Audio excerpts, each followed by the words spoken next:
It's 5:30 in the evening, January 16th, 1980. A bus pulls up at Union Avenue and Broadway in Englewood, Colorado. A young woman steps off. She's got 6 blocks to walk, maybe 10 minutes if she doesn't stop. She's done this walk before. It's routine. It's nothing. Tonight, it's the last walk she'll ever take. Her name was Helene Pruszynski. We'll get to who she was. That's coming. Right now, we need to stay on the timeline, because the timeline is what matters. 6:30 p.m. comes and goes. She's not home yet. Nobody panics. Buses run late. People stop places. But the clock keeps moving, and she doesn't show up. By 10 p.m., the radio station confirms something simple. She left work on time. So if she left on time, where is she? By midnight, the waiting turns into something else. A call goes out to the Douglas County Police Department. A missing person report gets filed. And the search for Helene Pruszynski officially begins. The next morning, a woman is driving along Daniels Park Road. It's a quiet stretch north of town. Open fields. Nothing unusual, normally. But something catches her eye. Something that doesn't belong in that field. She stops, she looks again, and within minutes, she's calling it in. Investigators from the Douglas County Sheriff's Office arrive first. Then, the Colorado Bureau of Investigation. They secure the scene, and what they find confirms the worst possible outcome. It's Helene. We're not going to walk you through the details of what was done to her. What matters for this story is what investigators did next. They treated that field like it held answers. Because it did. Officers photographed everything, documented every inch of the scene. They collected items most people would walk right past: an empty milk carton, a discarded can, a piece of bread. At the time, nobody knew which of these things would matter, so they collected all of it. But the most important evidence wasn't sitting in the grass. It was on Helene's body, and on her clothing. Biological evidence, left behind by whoever did this. In any modern investigation, that's the kind of evidence that ends a case fast. In 1980, it wasn't. Here's the problem investigators were up against. DNA testing, as a forensic tool, did not exist yet. Not in Colorado, not anywhere in the United States. It would be another 7 years before DNA evidence was first used in an American courtroom. So in January of 1980, this evidence was completely useless to them. There was no database to check it against. No system, no technology, no way to put a name to it. They had a biological fingerprint of a killer and nowhere to take it. This is the moment most cold cases die. Evidence that can't be used gets logged, boxed, and forgotten. But that's not what happened here. Investigators made a decision that would matter 40 years later. They preserved it anyway. Properly stored, properly logged, kept exactly as it was collected. Nobody on that scene in 1980 could have known why this mattered. They just knew it might, someday. That single decision, to preserve evidence with no use for it yet, is the reason this case exists today. Without it, there's no story to tell. But in January of 1980, that future was decades away. What investigators had, in the present, was a dead end. No database match. No forensic breakthrough waiting around the corner. Just a young woman, found in a field, and no way to connect the evidence to a name. The case went cold, fast, weeks. That's all it took. The leads dried up, the trail went quiet, and the evidence, the one piece that actually mattered, went into storage, where it would sit, untouched, for years. If you're the kind of person who needs the paper trail, not just the headline, this channel is built for you. Every case we cover is pulled from court records, sheriff's statements, and verified testimony. No guessing, no filling in blanks. If that's the kind of true crime you want, subscribe now, because this case is about to get a lot more technical, and you'll want to be here for it. Because the evidence wasn't the only thing investigators had. There was also a witness. Someone who saw something that night. And weeks before Helene disappeared, something eerily similar had already happened nearby. 2 events, the same area, the same questions. Nobody connected them yet. That's next. She wasn't the only person out on that road that night. Someone else was driving along Daniels Park Road around 10:20 p.m., and she saw a man, right around the same area where Helene's body would be found. She didn't know it yet, but she'd just seen the killer. She gave investigators a description. 20 to 30 years old, Caucasian, medium-length brown hair, over the ears, possibly a mustache. Later, under hypnosis, she recalled more. Enough for a sketch artist to build a composite. A face, drawn from memory, no name attached to it yet. That sketch would sit in a file for decades. But investigators found something else that changed how they were thinking about this case. Weeks before Helene disappeared, another woman had been sexually assaulted. Not far from the same bus stop, same general area, same general time of night. 2 attacks, close in location, close in timing. Investigators believed they were connected, but belief isn't proof, and they had no name to put on either one. This was the hardest kind of case to solve. A victim with no connection to her attacker, no motive rooted in her own life. Just a stranger, on a street, at the wrong moment. To understand why that mattered, you have to understand who Helene was. Not through her family, through the people investigators actually talked to. Because that's how this case file built her picture. She'd grown up on the East Coast, Massachusetts, by way of New York. She studied journalism in college. She wanted to be a reporter. Not someday, now. In January of 1980, she landed an internship at KHOW Radio in Denver. She'd moved across the country for it. 2 weeks in, and she was already covering real stories. The day she disappeared, she'd covered the shooting of a federal agent. That's the job she was doing. That's who she was, professionally. And that detail mattered to investigators for one specific reason. She was new to Denver, new to the people around her. There was no ex-boyfriend to question, no coworker with a grudge, no suspect hiding inside her own life. Whoever did this didn't know her at all. For years, that fact alone stalled the investigation completely. No motive, no relationship, no starting point. Just a sketch, a timeline, and a field off Daniels Park Road. The case sat untouched for almost 2 decades. Then, in 1998, 3 investigators decided to take another look. By now, the world had changed. DNA testing was no longer theoretical. It was real. It was being used in courtrooms. They pulled the evidence that had been sitting in storage since 1980, and for the first time, they tested it. A DNA profile of the killer was built. It was uploaded into CODIS, the FBI's National Criminal Database. Millions of profiles from known offenders across the country. If this man had ever been arrested for a violent crime since 1980, his profile might be in there. Investigators waited for a match. None came. That should have been the end of it. It wasn't. The case got reopened again in 2000, again in 2005, again in 2010. In 2013, a new analysis produced a list of 8 women who might be related to the killer. Investigators followed every one of those leads. Every single one went nowhere. 5 attempts, 33 years, still no name. Through all of it, one person never stopped waiting. Helene's older sister, Janet.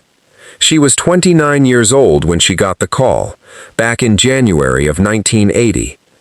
She'd go on to watch this case get reopened, again and again, Tested, retested, run through every system available, and every single time the answer was the same: no match. For Janet, this wasn't a case file. It was 4 decades of unanswered questions. She wasn't asking for closure, she was asking for a name. By 2013, investigators had exhausted CODIS. They'd exhausted every traditional database available to law enforcement. The killer's DNA was sitting right there, confirmed, specific, undeniable. And it matched nothing, because the system they were searching only works one way. It looks for criminals already on file. If this man had never been caught for anything since 1980, he simply didn't exist in that system. The database wasn't broken. It just wasn't built to find someone like him. What they needed wasn't a better search. They needed an entirely different kind of database. One that didn't ask whether a criminal had been caught before. One built on something nobody in 1980 could have predicted. Ordinary people, voluntarily uploading their own DNA just to learn about their family history. That shift was coming, and it would change everything. Here's something most people don't think about. You can never commit a crime, never get arrested, never touch a database, and your DNA can still lead investigators straight to your door, because DNA isn't just yours. It belongs to your parents, your siblings, your cousins, people you've never even met. That idea is what finally cracked this case open. By 2017, something had shifted in American households. Home DNA kits weren't a niche hobby anymore. They were everywhere. Millions of people mailing in a swab just to learn where their family came from, uploading their results to public genealogy websites, looking for distant cousins, lost relatives, old family roots. None of them were thinking about a 1980 cold case in Colorado. But their DNA was about to solve one. Let's be clear about how this works, because it's different from anything used before. CODIS only searches for direct matches, the criminal's own profile already on file. Forensic genetic genealogy doesn't work that way at all.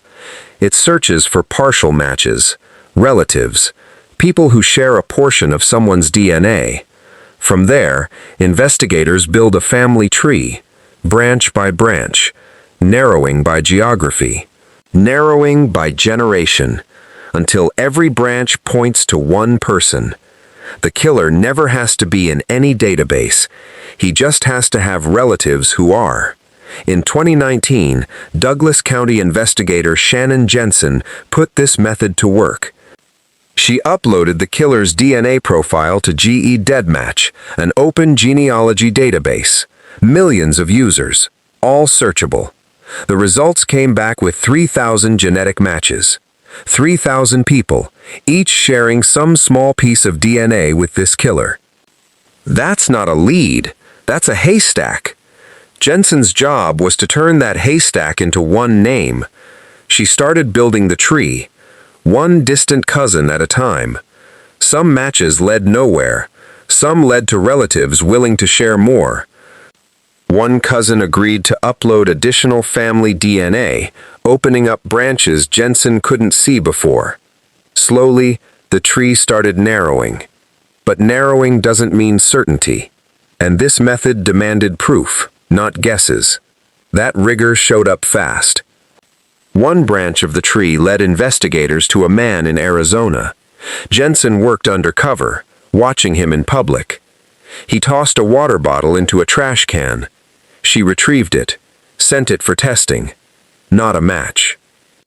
Another branch led to a man named William White Jr., a documented history of serious prior offenses, a name that fit the profile. His DNA was tested against the killer's sample. Also not a match. 2 strong leads, 2 dead ends. But the tree wasn't finished. It pointed somewhere else. William White Jr. had a younger brother, Curtis Allen White.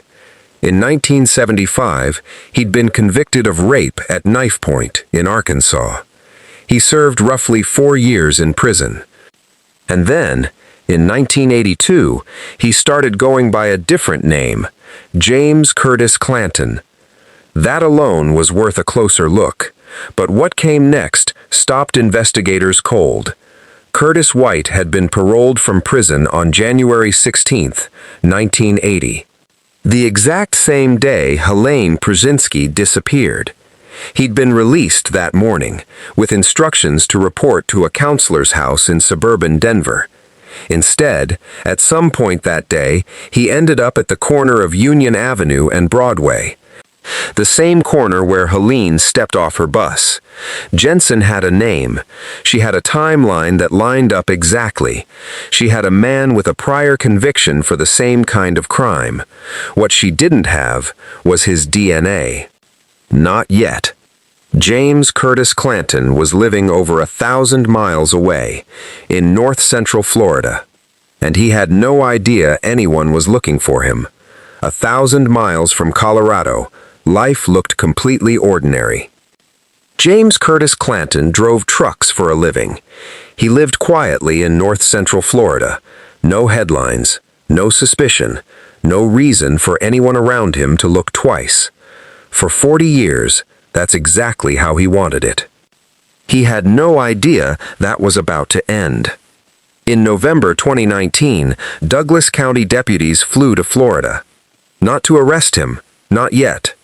They needed one thing first, his DNA, and they couldn't just walk up and ask for it.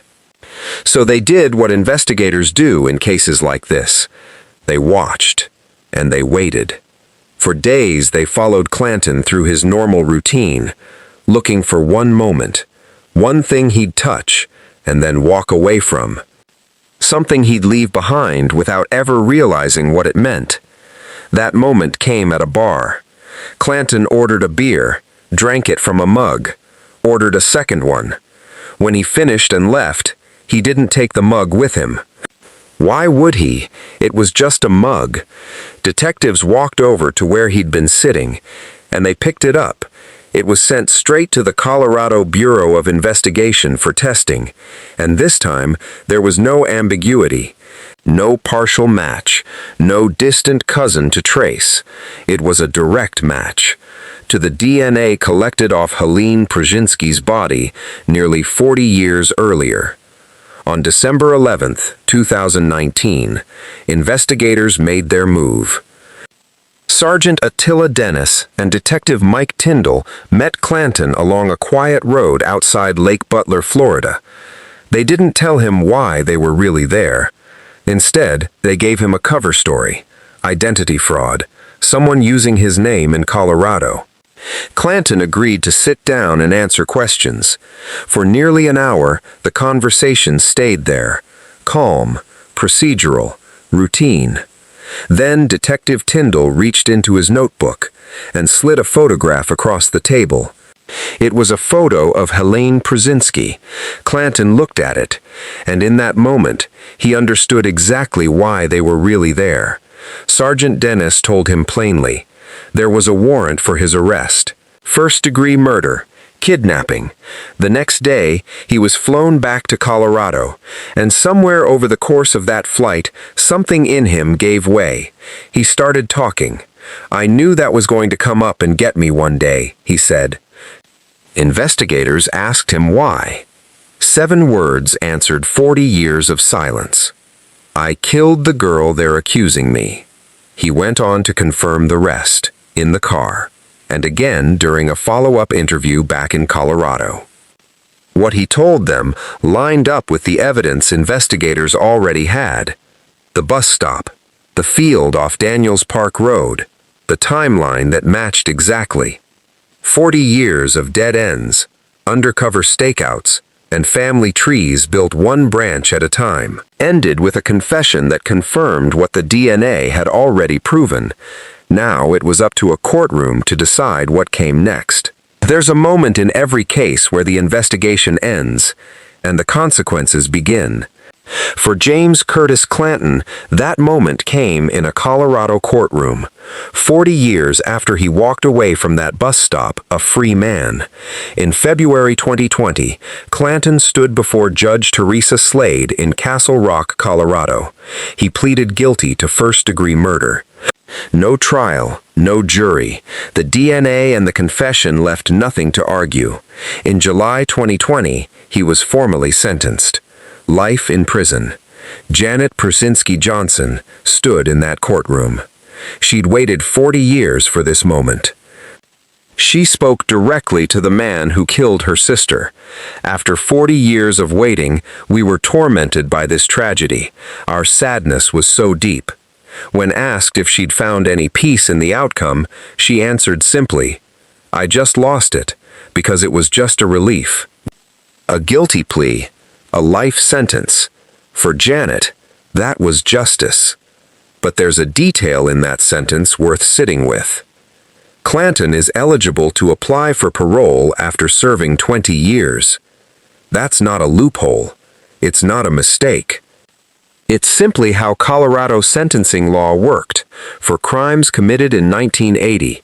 Under that law, a life sentence came with parole eligibility built in.